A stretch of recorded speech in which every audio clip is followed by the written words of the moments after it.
gonna be starting in a couple of minutes, just to wait a little bit on everybody. Thank you. Yep. Sounds like Sounds the good. candidates still coming in.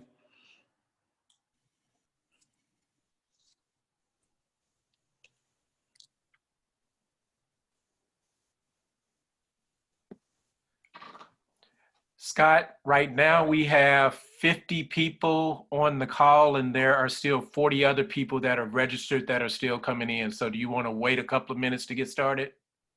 If that's okay with the candidates, I'm certain everyone would like to hear. So is that okay, candidates, if we take maybe 2 more minutes? Yes. All right, Okay. thank you.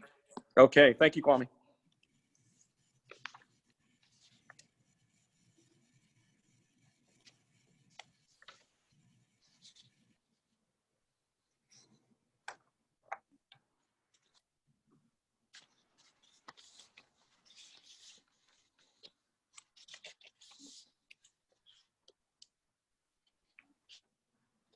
So I have a question. I did the math, and 40 minutes times 3 is 120 minutes, but we're scheduled for 3 hours. So what we're gonna do the other hour? Oh, we have a surprise. Okay. Okay. So, Yeah. We have I a always surprise for you. overschedule time just in case we run over. So Fair enough. we're not going to use those 3 hours if we don't need them.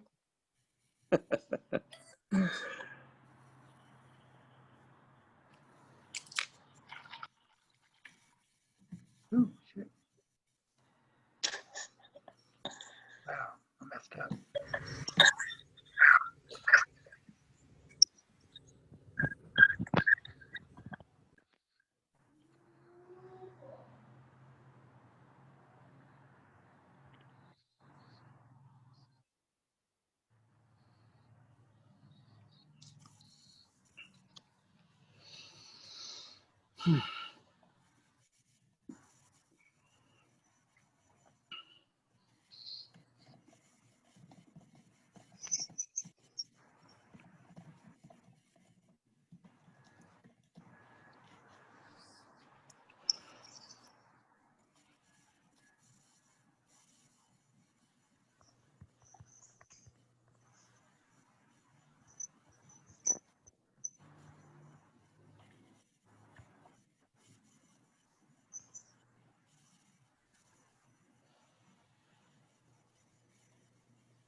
I lost the screen.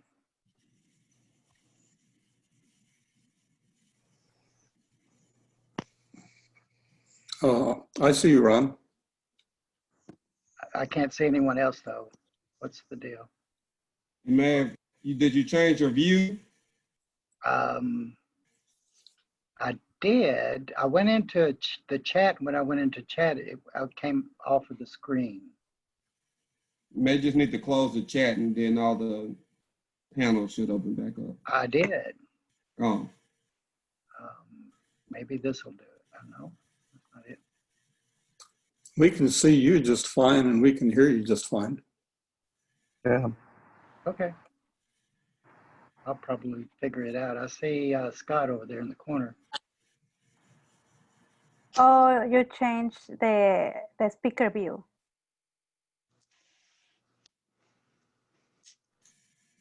So what can I do?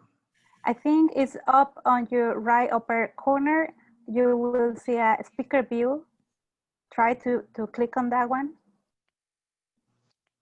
I'm not seeing that. See, it's all messed up. What's all messed up? Exit minimize video. Okay, maybe that'll do it. Can't get to go on or something. Nobody's talking. They're trying to get it fixed. Okay, just leave it. There we go. All right. Got it back. All right. Welcome back. Thank you. That We was see scary. you. You look great. Thank you. That was a little scary, but I'm over it. All right. Hey, Kwame, how are we looking on the numbers? You getting pretty close to where you want to open up?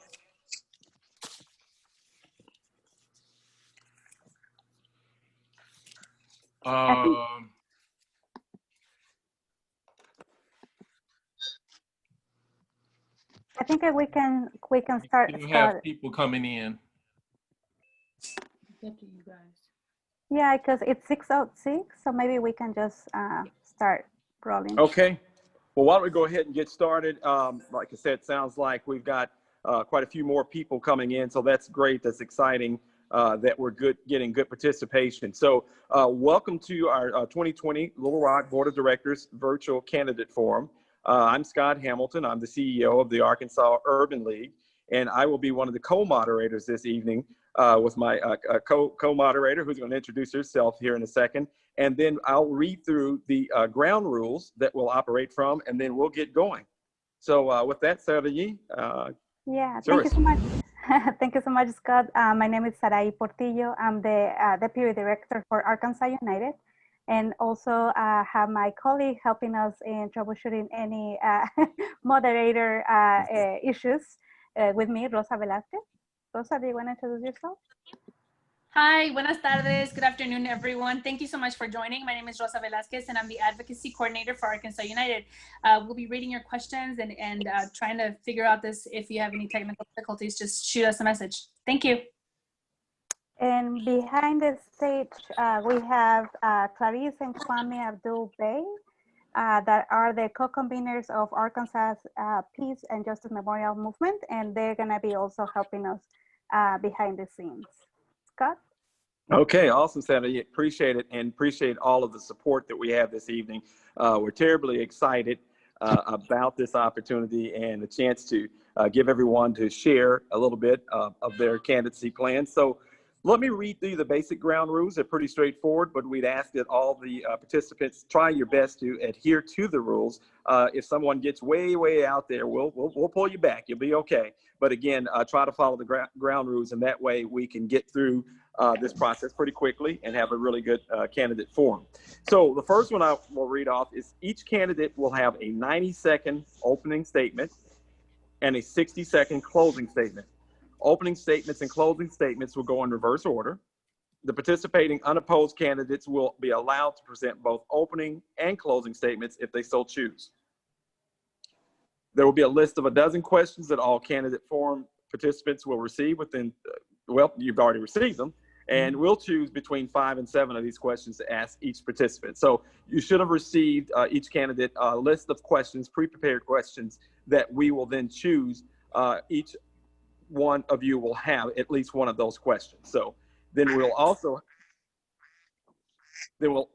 have a public audience that will be able to field questions. So as those are coming in through the chat rooms, we'll be pulling some of those questions together, and those will be presented later after the prepared questions.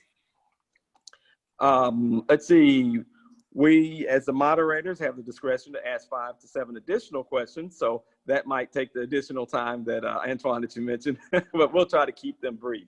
So we're going to rotate the orders of each question to each candidate. So the same question can be asked to each zone candidate. 90 seconds will be allowed for each response from each participant, and we will have the discretion to allow an additional 30 seconds for follow-up, a clarification of a point. And we will, again, stress this is not a debate, and there will be no rebuttals.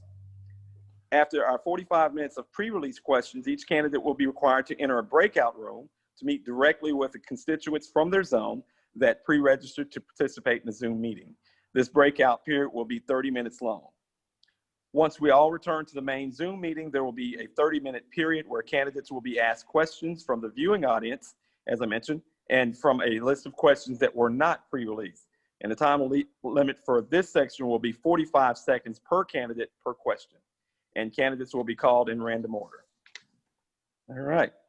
Any questions to the ground rules? And just to remind ourselves, please, if you're not speaking, just please mute yourself.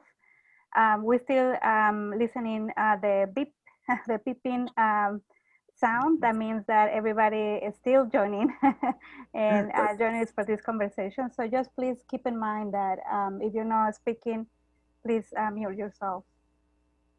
Okay. I have a question. All right. Okay, sure. Got a question? How do we know we've run out of time? What will be the indicator? we will just say, stop talking. No, we'll let you know. When you get close to that time frame, we'll say close time. Okay. Thank you. Okay. And if I'm not mistaken, Kwame is going to be helping us in keeping the time too. So I believe that is correct. Is everybody able to see their chat? Yes. Yes, okay, perfect.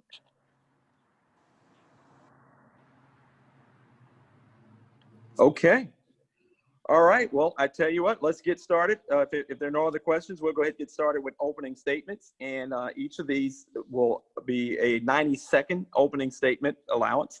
And again, we pulled names at random. We have a very high-tech device that basically pulls a piece of paper out of a jar. And Sheridan Richards, you are first. Position 10 at large, 90 seconds, opening statement. Thank you, Mr. Hamilton. Good evening, everyone. My name is Sheridan Richards. I am your candidate for position 10 at large, Little Rock City Board of Directors. I am married for 11 years to my husband, John Richards, who is a pastor in our community. I am the mother of 2 children who are in grades kindergarten and 5th grade. They attend our public schools here in Little Rock. I am an Air Force child. I grew up on different Air Force bases throughout Southern California, and that's why I speak differently. My husband and I have chosen to raise our children here in Little Rock, and I threw my hat in the race because I want to help improve our city, not just for the current residents, but also for our children, who I believe are our future. My platform is a fresh start, and FRESH is an acronym that stands for family, reading, equity, skill development, and housing. Equity is central to my platform as I think of education, workforce development, and housing. And equity is central to everything that I think about when I vote and when I propose legislation. If you're ready for a fresh start for our city, please give me your vote for position 10. Thank you. Okay. Thank you, Sheridan. Opening statement, candidate 2 is Laurent Mcadoo, position 9 at large. Good evening, everyone. I am Laurent Mcadoo. I am the son of the best kept secret this side of the kitchen, Gloria Mcadoo, a son of a preacher man, Reverend Dr. C. Mcadoo. I am the husband of the forever 2019 Arkansas Teacher of the Year, Stacy Mcadoo, and the father of 2 full ride recipients, Norrell and Jamie. Laurent Mcadoo, City Board, position 9, LittleRockLove.com.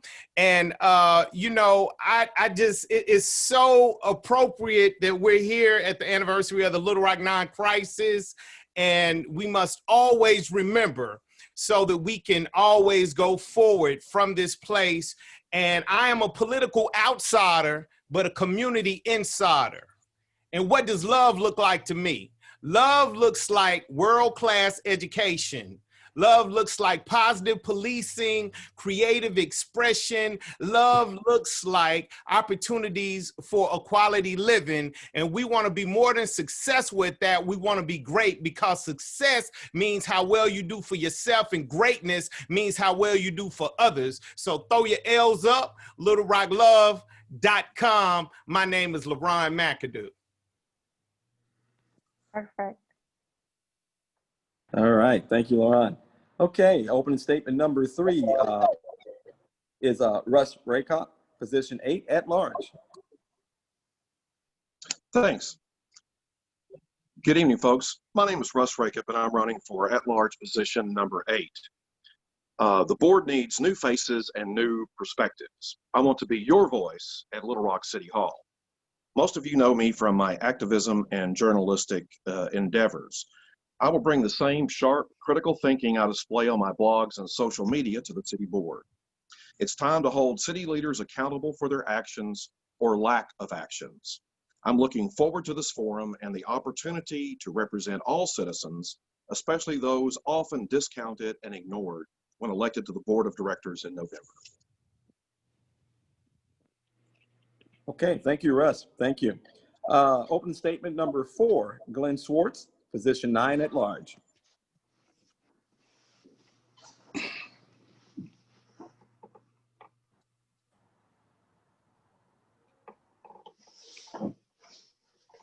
Okay, is Glenn on?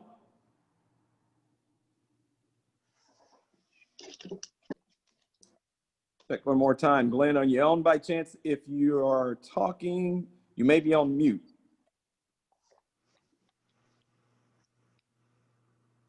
Kwame, just to check, have you seen if Glenn's actually checked in?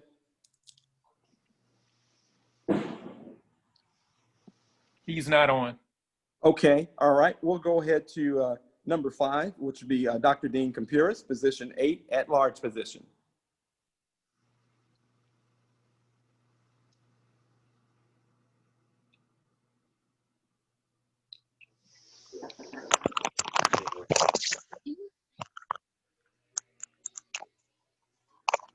Okay, again, calling for Dr. Compuris. Are you on? If not, we'll move on.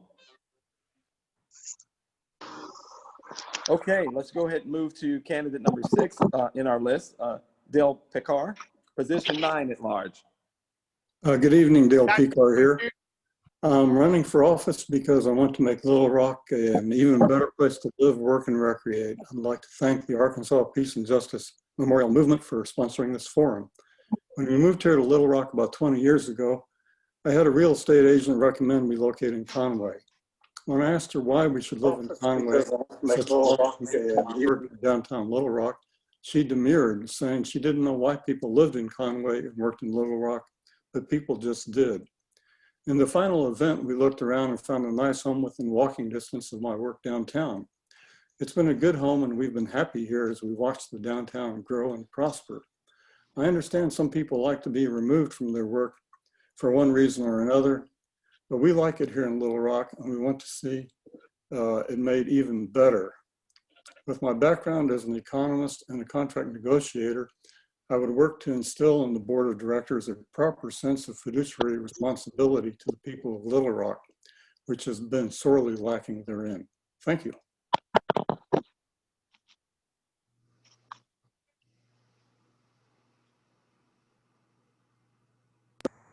Okay, thank you. We appreciate it. All right, going to candidate number 7 by our list is going to be Greg Henderson, position 10 at large. Yes, thank you first for the Arkansas Peace and Justice Movement for hosting us tonight. I think you guys play a valuable role in our city and we're really lucky to have you. Again, my name is Greg Henderson. I'm running for City Director, position 10. And I serve as the Downtown Neighborhood Association president as well. It's a position that allows me to help with the needs of the citizens and businesses in my area of downtown and be able to work with city and state government to make sure that their needs are met effectively and to the best of our ability. In my day job though, I work with small locally owned businesses to help them grow. And I do that all across the state as well as in Little Rock. I believe in the power of our local economy and I believe what that can do to transform communities. And I've built a career around building businesses within communities. Little Rock's a lot different city than it was 30 years ago. I see the difference every day in both positions. The city needs to continue to look for new ideas and continue to work toward growth and prosperity. And that's why I am running for city director in position 10. I believe in the city and I believe that we together can grow and evolve into a great city. To get there though, we're gonna need some fresh ideas and we're gonna need a willingness to work with those around us to get them done. Thank you. Okay, thank you, we appreciate it. Hey, just a housekeeping role. If you're not a candidate, please go ahead and mute your mics. And I do see Dr. Dean Compuris is in, and so I'm gonna go back. Dr. Dean Compuris, position 8 at large. Thank you. Thank you all for doing this conference tonight. A real question is, why does a person want to still serve on the city board? And my main reason for doing this is that I feel like real unfinished business and there's great opportunity to get that business taken care of. The 3 things that I would want you to think about is economic development, especially south of 630 and east of I-30. And for the first time, I can see that there's a real vitality to listen to people, talk with people, and work with people to get things going in those areas. The second thing is that if you're going to have a viable and vibrant community, you need more quality of life issues to attract young people. And whether we're talking about the river or increased parks or bikes or whatever, I'm all for that and want to work for it. And the last thing is we need better schools. Now, I'm not running for the school board, but there are a lot of things the city board can do and are doing right now to aid in education. So lastly is public safety. And if we do the first three things, that'll take care of itself. These are complex issues that require complex thinking. And I think I have the expertise to help solve these problems and move Little Rock forward. So thank you. Okay. All right. Thank you, Dr. Picard. Let's see. Candidate number 8, David Allen Bubbitts, position 9 at large.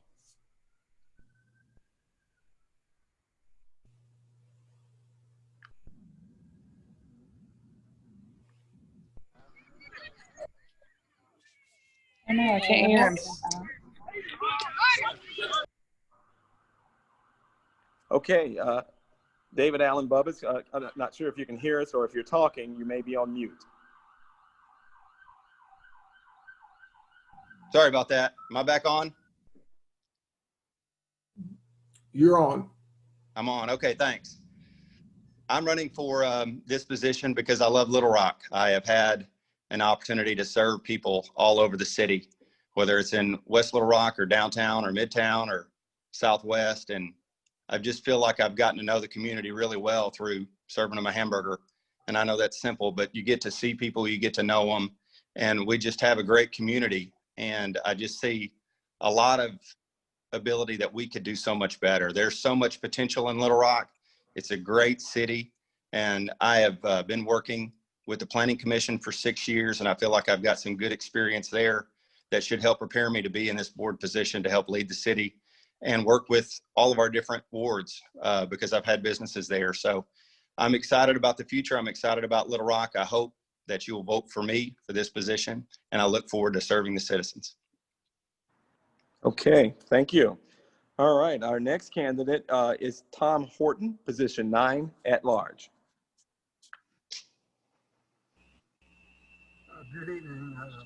I'm Tom Horton. Can you hear me? We can hear you, getting a little bit of feedback. Oh, okay. I'm filed for position 9, City Board of Directors. I'm a retired pharmacist. I have a couple of degrees, BS in biology, BS in pharmacy. I was a pharmacist for 30 years. I've done some volunteer work. The first 2 years at the Clinton Presidential Library. It was open. I volunteered there. When I was at UALR studying, I served 2 terms as a Justice of the Peace for the Big Rock Township. And I volunteered with the Classic County Master Gardeners Program, and also at the Garden Show. I support capitalism, not socialism. Support our military and veterans. I'm pro-life, except for cases of rape and incest. And the reason that I filed for the position is because I really support our police department, and I support our fire department. And I think that the citizens of Little Rock should be entitled to be safe on their streets and at home. And that they should, in order to have that, you have to have a strong police department. And I don't think that any city council should defund either the police department or the fire department. Thank you, Tom Horton. Thank you, Mr. Horton. Your time is up. Thank you. Okay, thank you, Tom. Candidate by list, Joan Adcock, position 10 at large. Good evening. I'm Joan Adcock. I've been a Little Rock City Director for 28 years. I own Youngland Children's Stores and operated them for 30 years in Little Rock, so I have the experience of a small business. Also, for 14 years, I did welfare to work. I removed and helped people predominantly 1,500 women and 51 men, because you had to be the custodial parent of children, moved from the welfare rolls. If I was going to tell you one thing about me, it would be that I love to be presented with a problem, or identify one myself, and then to research it, develop it, and then bring in resources and solve it. And that is what I do. Recently, I was given the opportunity to do food boxes at Southwest Community Center. Into 14 weeks, we did 9,800 food boxes. So we got to visit with lots of people. And we are going to continue that starting next week for 14 more weeks. Neighborhood USA is a conference that's been in Little Rock 3 times. Well, it's been here twice. We spent the last 2 years preparing for it, and with the virus, we had to cancel it, but it is going to be here in 2022. That is where we bring neighborhood people from all over the United States to look at what we do, and for them to tell us what they do in their cities, exchanging ideas to make things better for all of us. Thank you, Ms. Director Adcock. Your time is up. Thank you. Thank you. Okay, our next candidate for opening statement is Ron Muse, position 9 at large.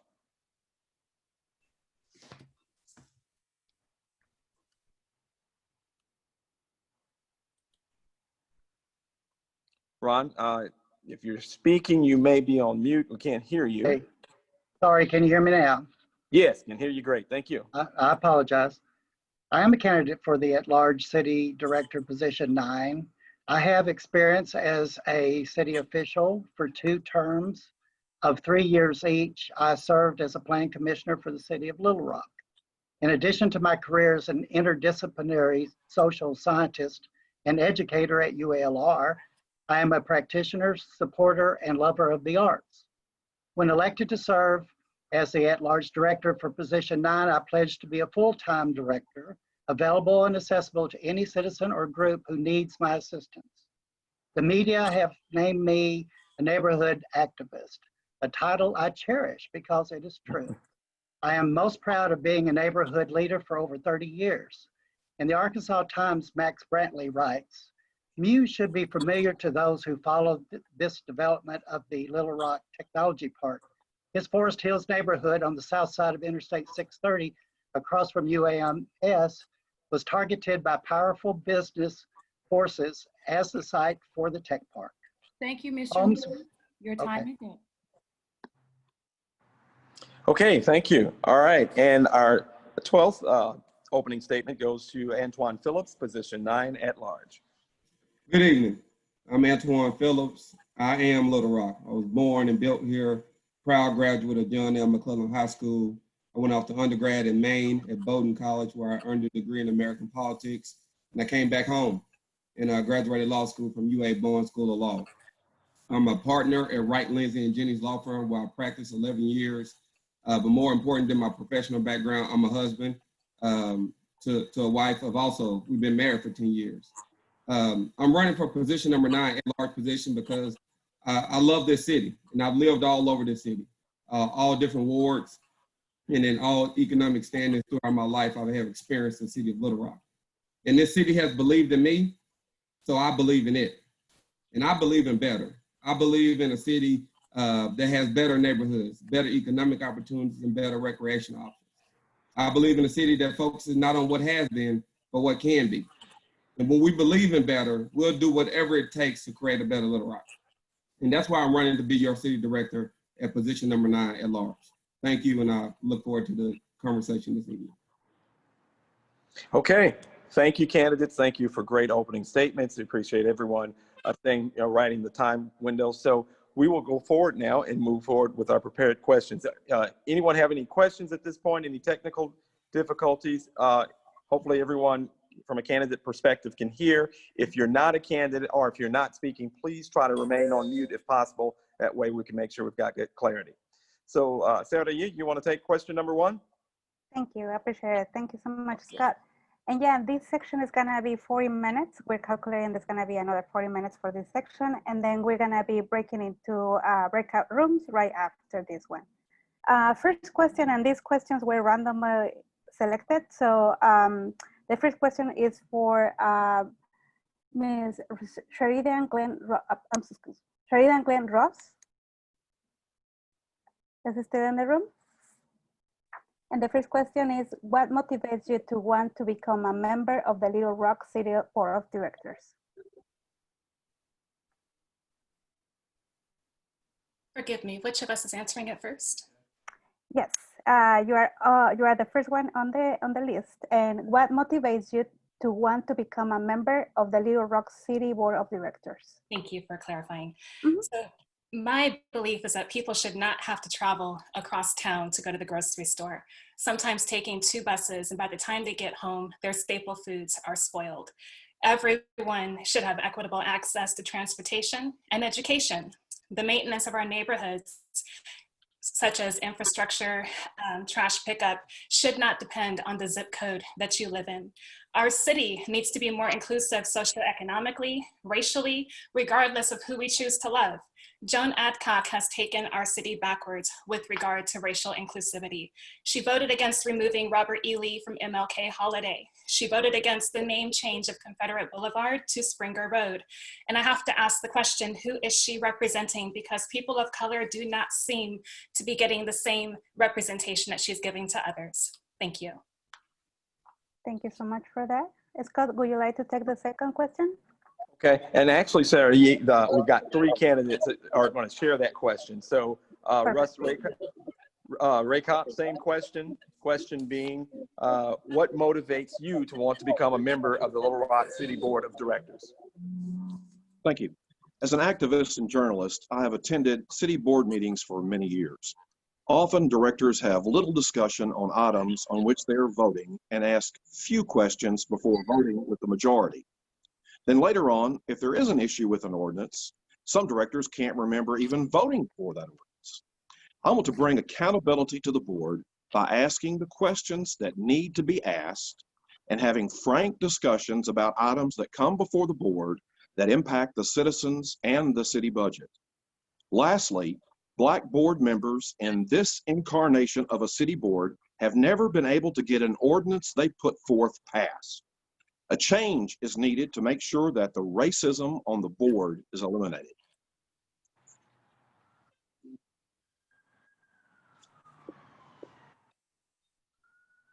Thank you so much. The third candidate with the same question, Scott, is? That's Glenn Schwartz. And that same question being, let me check again. What motivates you to want to become a member of the Little Rock City Board of Directors? Glenn never signed on to the call, so you can mark him off of everything. Okay, got it. Okay. Let's see, going to question number 2. And the first candidate that we've got listed is Laurent Mcadoo. And that question is, what are the 3 biggest challenges facing the City of Little Rock, and how do you propose to address them as a member of the City of Little Rock Board of Directors? 3 biggest challenges: education, definitely, the relationship with law enforcement, and just basic opportunities for everybody equitably. So in education, I do believe that the school board and the city board can partner. They need to have a parallel partnership, meaning that they don't interfere in the affairs of the school, like the school does not interfere in the affairs of the city, but the school should not be the place where hungry children go that you solve hunger, where homeless children go and you solve homelessness. It should not be the place where you solve safety concerns for a child. That should be done by the city.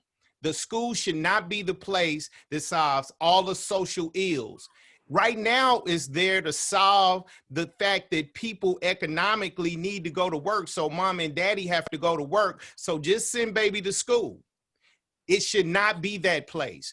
The city needs to be that place to create those wraparound services.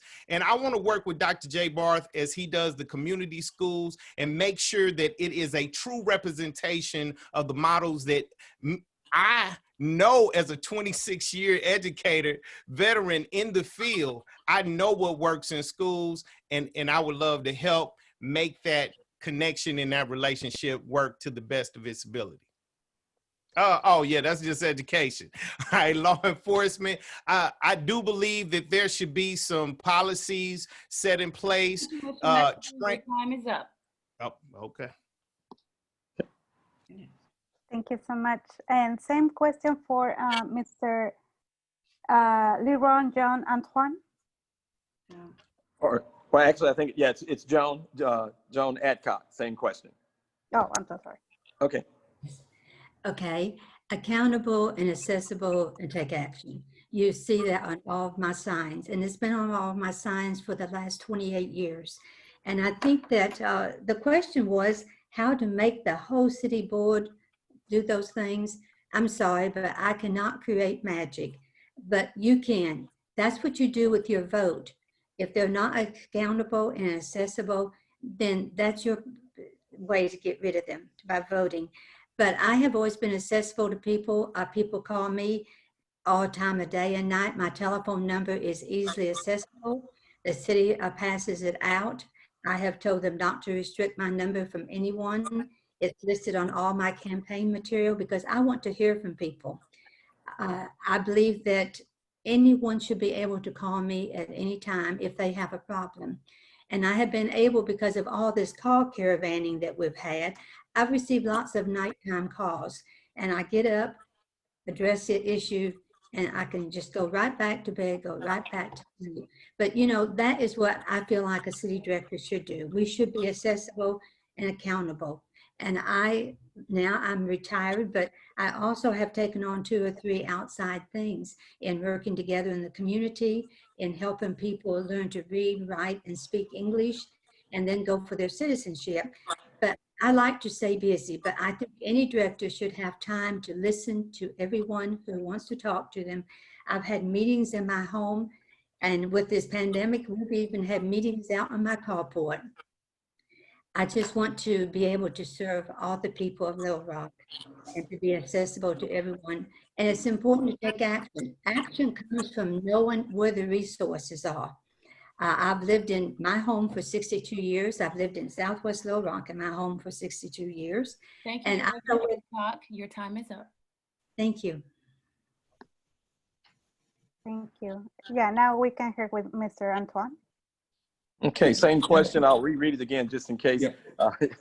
I don't know about you, but my memory's short. Same question. What are the 3 biggest challenges facing the city of Little Rock, and how do you propose to address them as a member of the City of Little Rock Board of Directors? Well, I appreciate that question. In our city, although we have a great city, we are facing challenges. And coincidentally, my campaign platforms are the 3 issues that I think are important to our city. We need to create better neighborhoods. We need to create better economic opportunities. We need to create better recreational options. What are those things? A better neighborhood means a safe neighborhood that has accessible sidewalks, that is not a food desert. Better neighborhoods includes neighborhoods that are free from violence, not on citizen violence, also cop on citizen violence.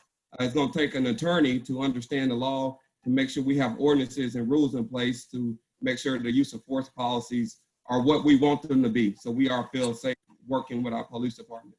So that's number 1. We got to create better neighborhoods, which also means create better residential options. A lot of people are leaving the city of Little Rock because we hadn't had rooftop development in our city. And we have to understand why that is. And we have to create ordinances to ensure that we have rooftop development in our city.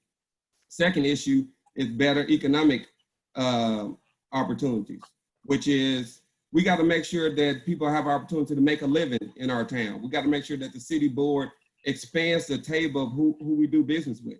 It's my understanding that even though we live in a majority minority city, that only 16% of city businesses go to minority-owned business.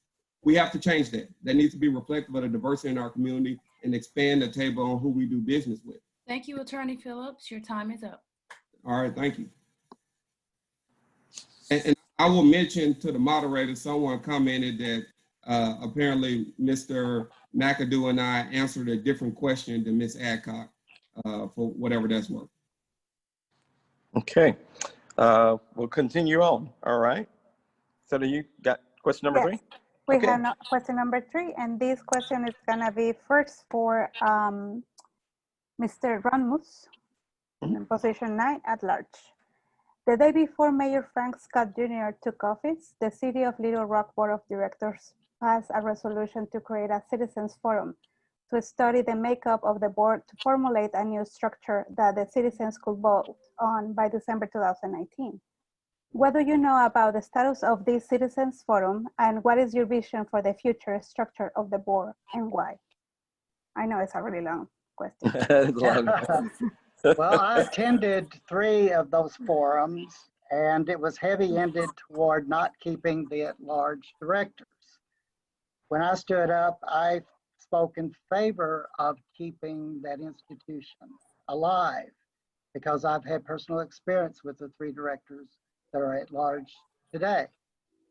And until and unless we bring people together and listen to what each other says, we're not going to make much progress. We need to place value on the opinions of others and not carry into a situation preconceived and slanted notions that will stymie progress within those forums that we come together and have these important discussions on what the future should bring and why. And we should be very perceptive and very, what I teach my students, we need to work, and it takes more than a lifetime, a 360-degree perspective when we are working with other individuals. You know, we may not agree with someone, we may very much disagree with someone, but that gives us an opportunity to open up and listen, to keep our mouths quiet for a while and to hear what they have to say and try to sympathize with their positions. That way we learn and we make more progress in that respect. Thank you. Thank you so much, Mr. Mas. Next up for responding to the same question is Mr. Tom Horton.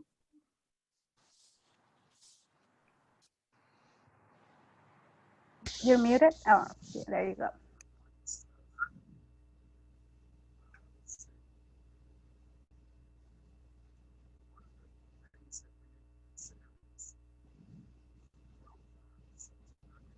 Mr. Horton, I'm not sure if we all can hear you, but I think we're having a couple of issues hearing you.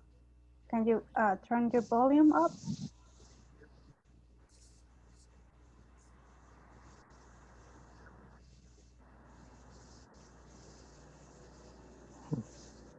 Kwame, can you see it if Mr. Horton is speaking? I'm looking for him right now. Okay. Yeah, I'm hearing some.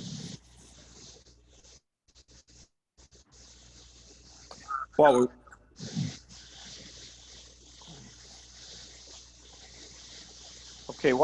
don't we, while we're trying to get the audio for Mr. Horton. He's unmuted, we just can't hear him.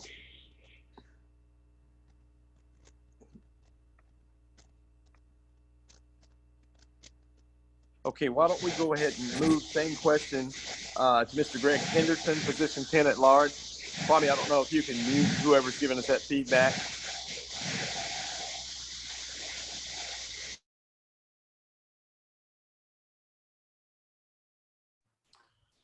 Thank you, Mr. Hamilton. I ran for city director for Ward 1 2 years ago. And during that race, I said that I would absolutely support looking at how the at-large positions are held, even if that meant that I run for this someday and it puts me out of a job. Well, I'm running for this and it could potentially put me out of a job.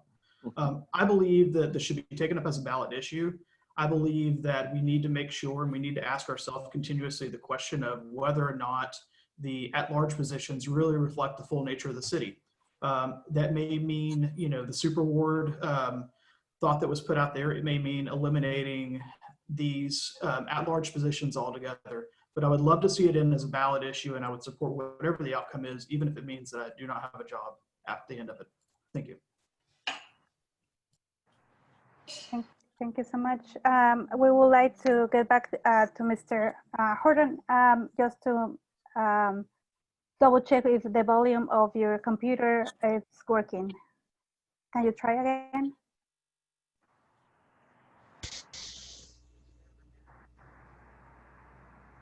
We Okay. can't. We All can't right. hear you, Mr. Horton. I'm so sorry.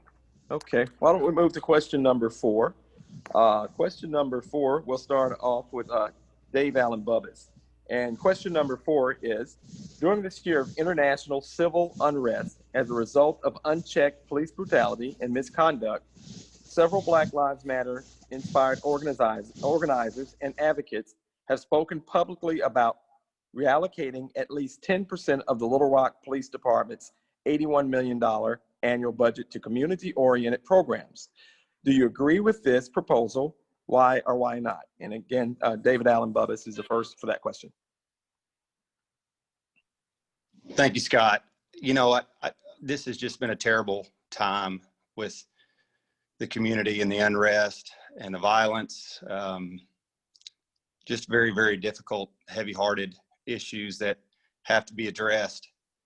And our heart just goes out, and it's very difficult. But as far as, you know, trying to address the issue, and I don't think we need to, you know, pigeonhole ourselves in there. I think we need to look at everything individually and try to think through all the issues and all the programs and everything that's available, and try to look at ways to solve the issue or make it better as best we can. And my experience in Little Rock is we just have such a great community. And when I'm with groups that are Black, white, all different colors, everyone that I have an experience with, it's just so positive and so good. And I hate to get a lot of the national scene and a lot of the national publicity where we have this stigma here locally sometimes, where I don't necessarily always see that locally. So I hope that we can work together to make things better. I hope it can be an issue where we can have more of a local mindset, more of a loving mindset, and listen and try to learn how we can do better with this issue. Okay. All right, same question, Dr. Dean Campiris. Question number 4, I'll read it again. During this year of international civil unrest, as a result of unchecked police brutality and misconduct, several Black Lives Matter inspired organizers and advocates have spoken publicly about reallocating at least 10% of the Little Rock Police Department's $81 million annual budget to community-oriented programs. Do you agree with this proposal, and why or why not? Thank you for the question. I do agree with that we need to change the way we do business. I've been on this for a long period of time, started in Future Little Rock, and over that period of time, we have allotted or allocated $5.5 million to PIT money. We have done things already to start to address this issue. I'm in medicine, and if Scott came in with an acute appendicitis, I wouldn't say let's wait till January or February till a new budget comes out to go ahead and do it when there's new technology. So if you think about what we have done in the last month or two, we have done a citizen review board. We have banned chokeholds. We've now got a group of citizens that have come in and are looking at the police department and how to make changes rather than just saying we're going to make blanket changes. We have just yesterday taken $500,000 of city money and sent them to 4 schools south of 630 to help with education and taking care of young people that desperately need extra work after schools. And the other important thing that simultaneously is going on is that quietly a group of young people that were in Think Big Little Rock brought forth to the business community questions and concerns of the protesters. Those questions are being addressed by the business community, and last night a meeting of 100 Black men to try to work together and find solutions for this. So yes, there will need to be a realignment of some funds, but you need facts on how to make those changes, and that's what we're going to do. Thank you. Okay. Thank you, Dr. Campiris. Okay, let's see. I do recall, is Dale Picard? Picard. Okay, Dale, Picard. yeah. I'm sorry, Dale. Okay, same question. Do I need to reread it, or you got it? I got it. Okay, thank you, sir. I think the main thing we have to do is come up with appropriate responses when calls come in to 911. I think many times we're asking the police to function as social workers, and that's really inappropriate. We have to go ahead and look at those calls. We have to look at the things that are being done in other communities like Albuquerque, where they developed an Albuquerque Community Services Department. Sometimes they work in conjunction with the police, sometimes they work independently, but their focus in those cases is that when you have cases of inebriation, homelessness, welfare checks, those kinds of things, they're relying on the community service experts instead of the police. Many times when we send police out to a situation, they can end up escalating it. And I think what we have to do is provide an appropriate response when these situations come up. And I'm certainly okay with moving money around to accomplish these objectives. Yeah, I think that about covers it. Okay, all right, thank you, I appreciate it. All right, Sarah, you want to take question number 5? Sure, thank you so much, Scott. This next question is for Ms. Joanne. And the question is, what relationship do you feel the City of Little Rock Board of Directors should have with the Little Rock School Board of Directors moving forward? Okay. I'm sorry, I think the numbers are kind of mixed up from what I received this morning. So I think that we should always be available to help the school district. As Dean says, we have recently just put money into community schools. We have helped with $180,000 in another program. We should always be ready to help when we're asked to help. But we also need to understand that we're going to have a new school board, and we need to give them the opportunity to try out their new ideas and everything, and not be there trying to second guess them and all, because this is a big opportunity for our city to have a local school board again.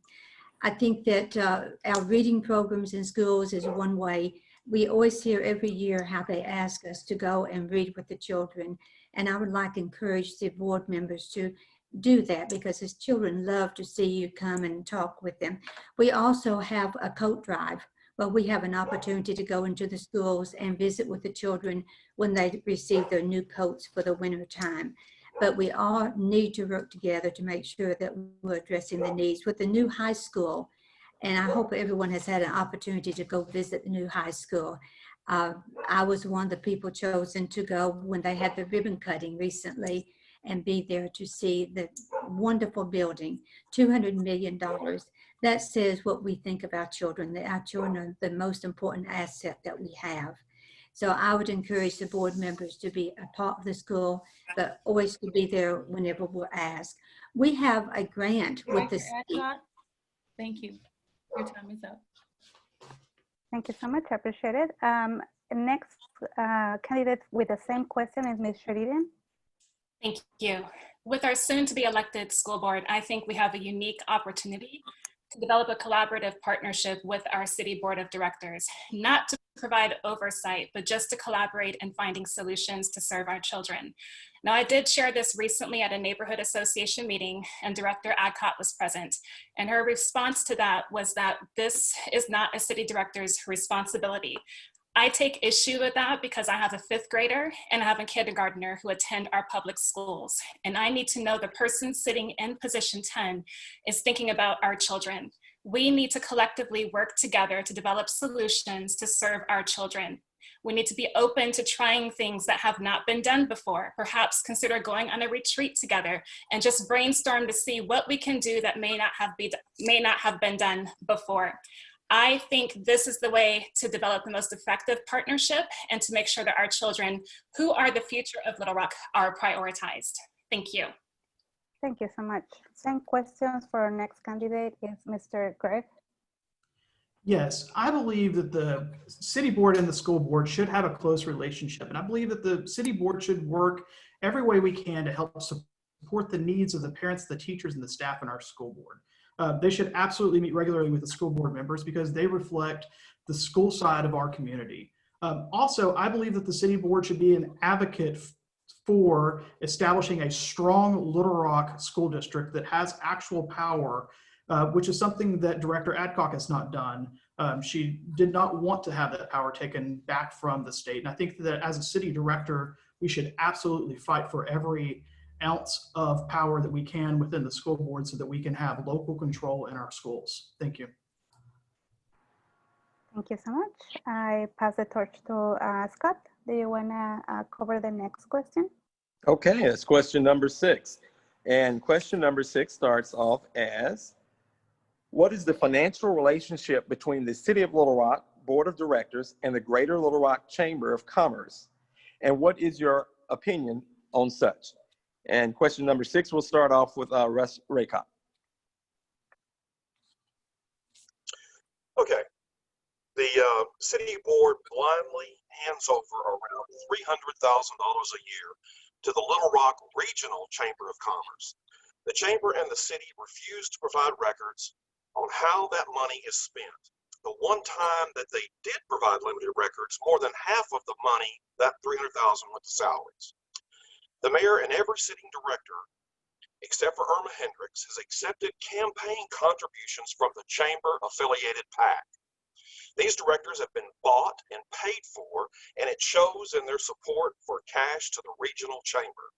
I must bring up the fact that nearly all nearby cities have their own chamber of commerce. So why is it that the Little Rock Chamber is claiming it's a regional chamber? The city needs to fund its own economic development department that will be accountable to citizens and stop paying for salaries of the chamber staff and their efforts to build up communities other than Little Rock. Thank you. Okay, thank you. Yeah, same question going to Tom Horton. Tom, can you hear us okay?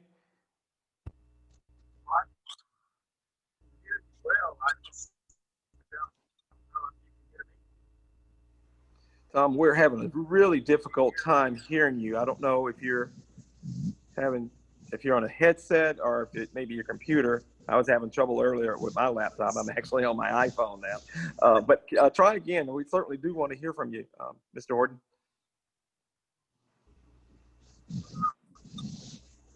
Scott, it looks like he definitely needs a headset.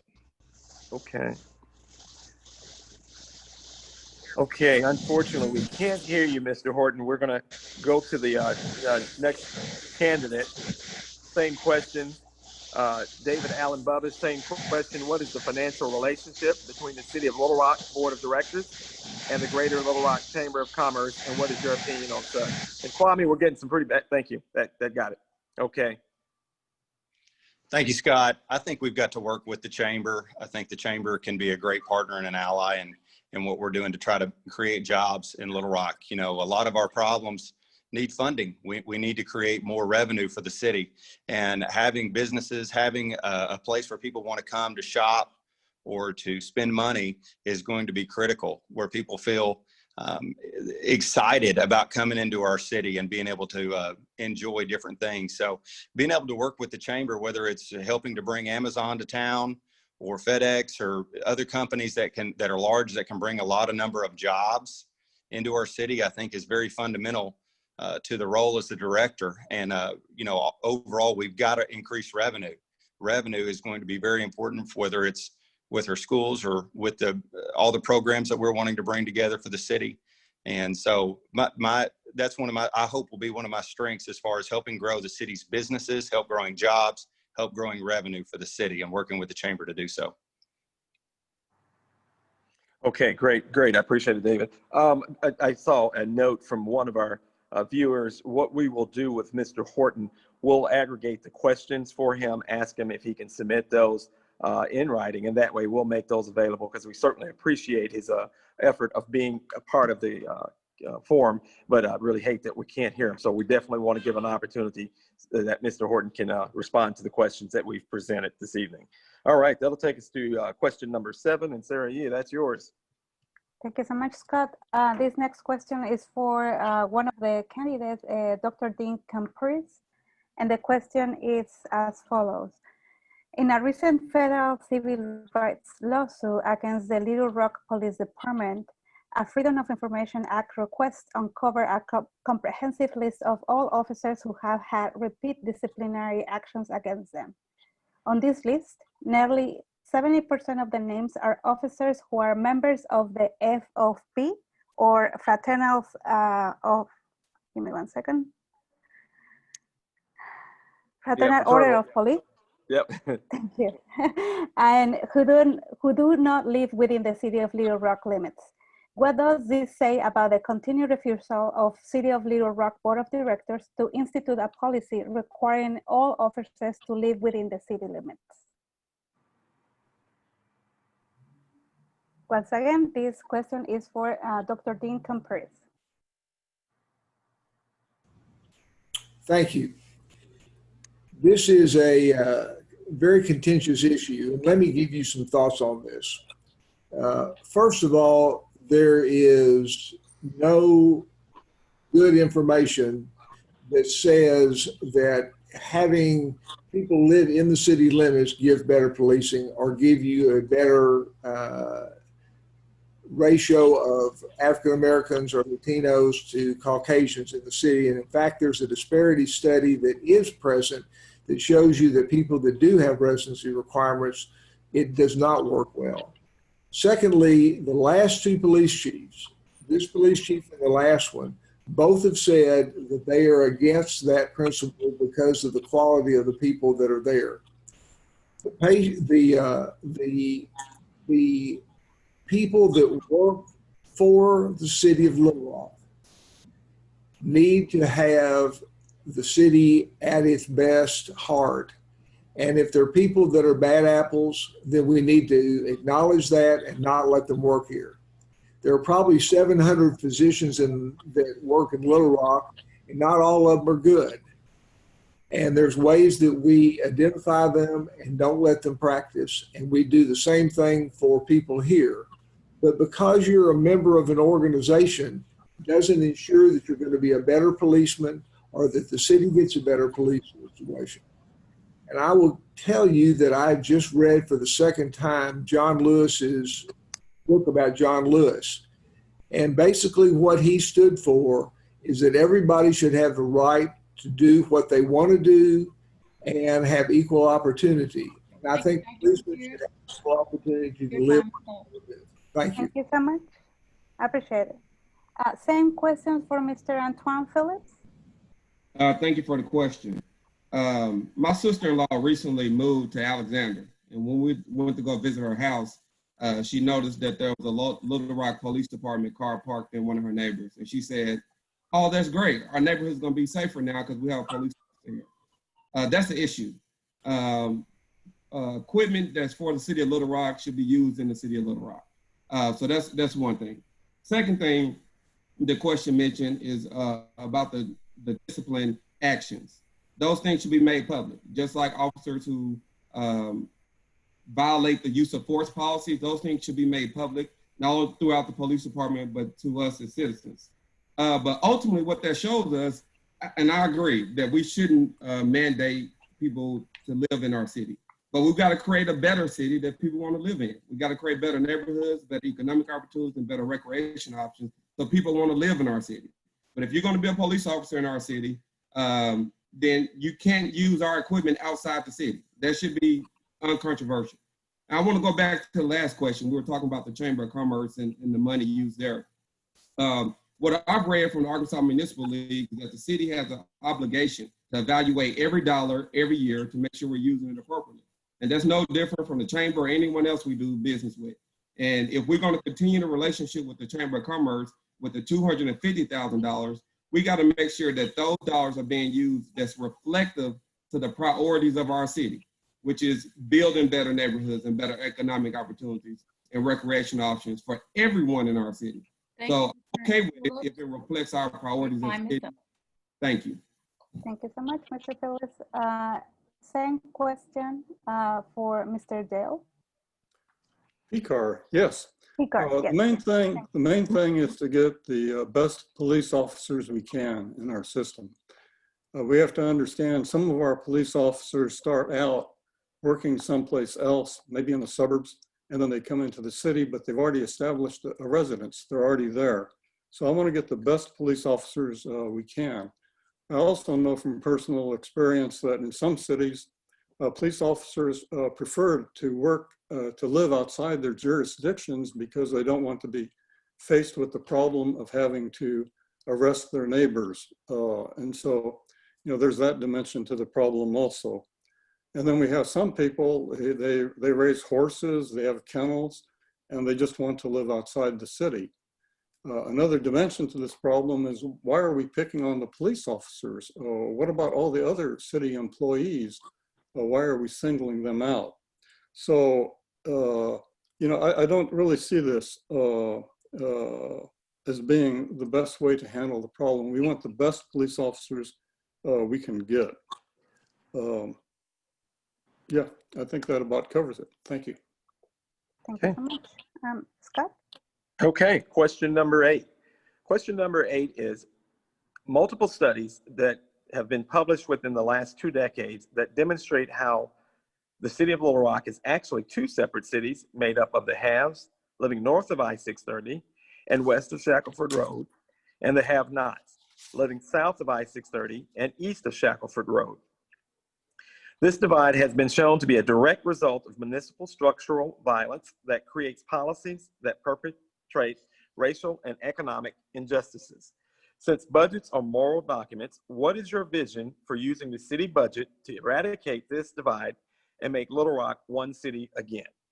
And question number 8, we'll start off with, I think, Glenn's not present, that's correct?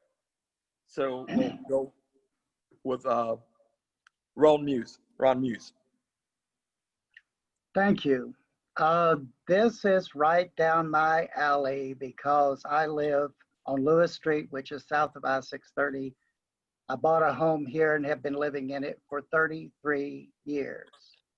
I have been a neighborhood leader in this area, Forest Hills in particular, although I've made myself available to speak on behalf of other neighborhoods before the Planning Commission and the Board of Directors whenever given the opportunity, and those that I'm representing are too timid to stand before the group.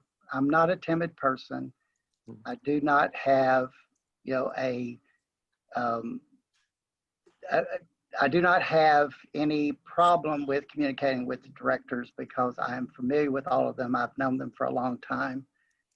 And if spoken to with dignity and with concern, I feel they do listen. And this is especially true, I believe, for the at-large. I was, in my opening statement earlier, I didn't get to finish the remarks that were written by Max Brantley, but he goes on to say that in Forest Hills, homes would have been taken and leveled. And Muse led a neighborhood of opposition that was critical in a change of direction that eventually led to the tech park going downtown instead. It was the partnership that we created as a neighborhood with the 3 at-large directors that this was made to happen. They worked very closely with us. They passed an ordinance that made the $24 million they were holding for the tech park. Your time is up. All right, thank you. Okay, same question. Next candidate is Laurent Mcadoo. Laurent, should I read the question again, or are you good? Yes, please read it again. Okay, yeah, it's kind of a lengthy one. So question 8, again, is multiple studies that have been published within the last 2 decades that demonstrate how the city of Little Rock is actually 2 separate cities made up of the haves, living north of I-630 and west of Shackelford Road, and the have-nots, living south of I-630 and east of Shackelford Road.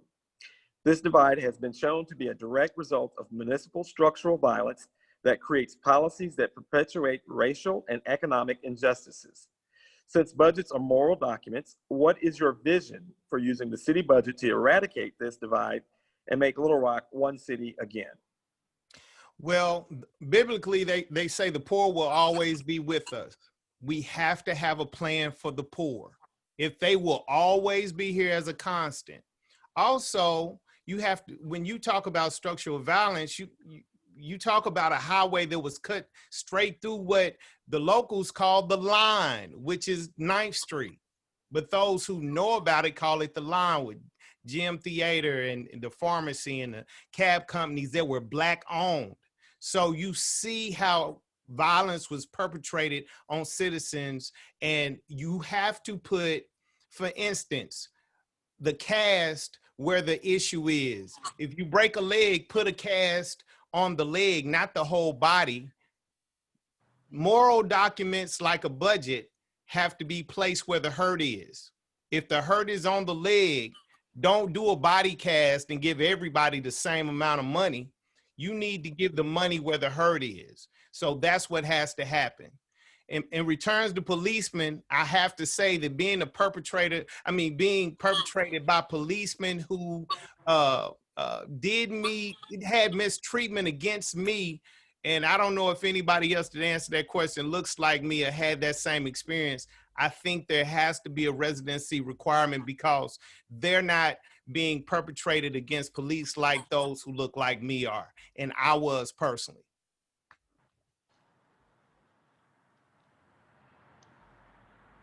Okay, all right, thank you. Going to question number 9, Sarah, you want to take that one? And Sarah, I think you're on mute. Sorry for that. Thank you so much, Scott. And this is gonna be your last question before going to the breakout rooms. And this question is gonna be for Mr. David Allen. What engagement have you had with youth and elderly constituents in the city? What is your outreach plan to gather the opinions and priorities of the youth and senior communities throughout the city? I'm very accessible. I work with the public every day, at lunch just about every day. I'm in the public, working with the public.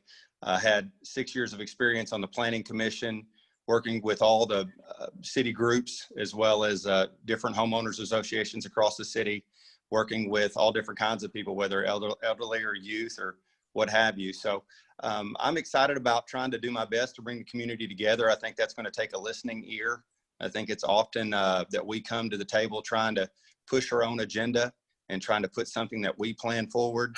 And I think we've got to be a better listener. I think we've got to come to these meetings and sometimes put down our own agenda in order to try to make peace, especially in a time like today, rather than always looking for our next word or what we can say or what agenda we can put forward.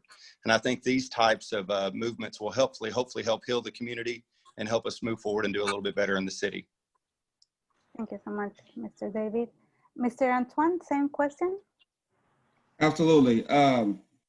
I've worked with the youth ever since I graduated law school, because I understand that is the future of our city, understand what it means to grow up in the city, quote unquote, disenfranchised, quote unquote, on the wrong side of the tracks, not going to the best schools. So I understand why it's important to provide opportunities for other folks. So I can list what I've done. I'm a board member of the Little Rock Public Education Foundation. That's a nonprofit support arm of the Little Rock School District. I was appointed by the State Board of Education for the Little Rock Area Public Education Stakeholders Committee to develop a plan for charter schools and traditional public schools to work together. I was a past president of Big Brothers Big Sisters, providing mentorship to young people. I'm also a founding member of the Friends and Alumni of McClellan Foundation, which provides scholarships to graduates of my of my alma mater, excuse me. So I've worked with the youth in all capacities, and that's kind of the heart of what a better Little Rock is about, providing opportunities for the next generation. I also want to salute the city on what they've done in creating the Commission on Aging, because that population is also important to our community, and they need to have a facility and resources where they can go and live a life that they want to, that's fulfilled, and they don't have to go across the river to have a place dedicated for them. So that would be my goal. When you create a better Little Rock, it works for everyone. And that's why I'm running for office, and that's why I hope I can earn your support starting October 19th. Thank you so much. And same question for Mr. Horton. Mr. Tom Horton, I know that we have some issues listening in your audio. Hopefully you can submit your answer in writing for us to really make sure you are included on the forum. Okay. Scott? All right. Yeah. Well, okay, Sarah. That, as Sarah concludes our prepared questions. And at this time, we're going to go into our one-on-one constituent breakout rooms. And we're going to allot 40 minutes So people that have registered, I'm going to list the rooms and who will be in those rooms, and that will give you an opportunity to have a more one-on-one discussion with the various candidates of your choice. So room number 1 will be Dale Picard, Sheridan Richards, and Tom Horton. Room number 2 will be Dr. Dean Compuris, Glenn Schwartz, and Laurent Mcadoo. Room number 3 will be David Allen Bubbas, Joan Adcock, and Ron Muse. And room number 4 will consist of Antoine Phillips, Greg Henderson, and Russ Raycott. So at this point, if everyone, if each candidate can go through your prospective rooms, and then listeners, if you want to go to those rooms, if you've registered, you should be able to link into those rooms, and we'll come back in 40 minutes, which would be at, let me take a look at my clock here. I get them up. Anybody know what time it is? We'll keep track of time. All right.